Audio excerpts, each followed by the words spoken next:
Dear Excellencies, colleagues, and friends, I very much regret that I cannot be with you today to engage on an important issue, addressing women's human rights in the Global Compact on Safe, Orderly, and Regular Migration.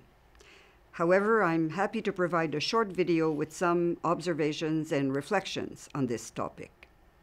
Let me start by thanking UN Women and the Women in Migration Network for this invitation.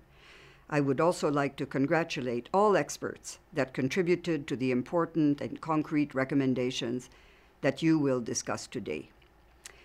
Women have constituted approximately half of the world's migrants for decades. Indeed, the percentage of women among international migrants has remained very stable throughout recent history, increasing only about 2% from 1960 to 2015. In spite of this long-established reality, the public debate around migration rests on the wrong assumption that most migrants are young men in search for jobs. The expression migrants and their families is commonly misused to mean male migrants and their wives and children, and it's based on the inaccurate assumption that wives and children passively just follow the husbands. The expression women and children is often a way to portray them as vulnerable and in need of protection from men, ignoring the reality that women, men, girls, and boys all have specific needs and vulnerabilities. Changing the lens through which we look at migration is a prerequisite for the success of the Global Compact. And we should start by elevating the focus on women and girls that have too long been neglected in migration debates. We need a new narrative that looks at women in migration as rights holders, agents of development, and, most importantly, leaders that bring dynamism, innovation, and cultural richness to societies. At the same time, we must follow, and indeed we must strengthen, best practices for women's empowerment and protection. The New York Declaration for Refugees and Migrants, adopted by global leaders at the United Nations last September, identified 5 specific actions to ensure that responses to large movements of refugees and migrants promote gender equality and the empowerment of women and girls.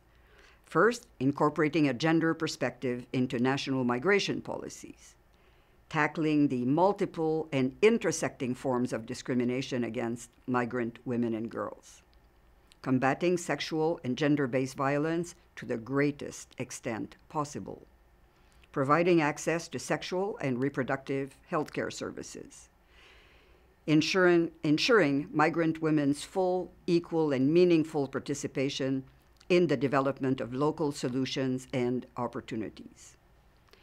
Now, building on the actions identified in the New York Declaration, the expert recommendations you will discuss today reflect important entry points to address those challenges and discriminations effectively in a global compact that must be both gender responsive and human rights based. In recent developments at the United Nations, including the 2030 Agenda for Sustainable Development, gender equality and women's empowerment were not only mainstreamed, but also, importantly, prioritized and clearly visible.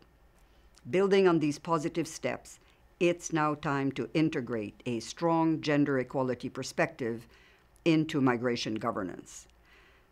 A global compact that addresses the specific needs and vulnerabilities and, equally importantly, the capacities and contributions of migrant women and girls could have a tremendous impact on millions of women and girls on the move and ensure that no migrant is left behind.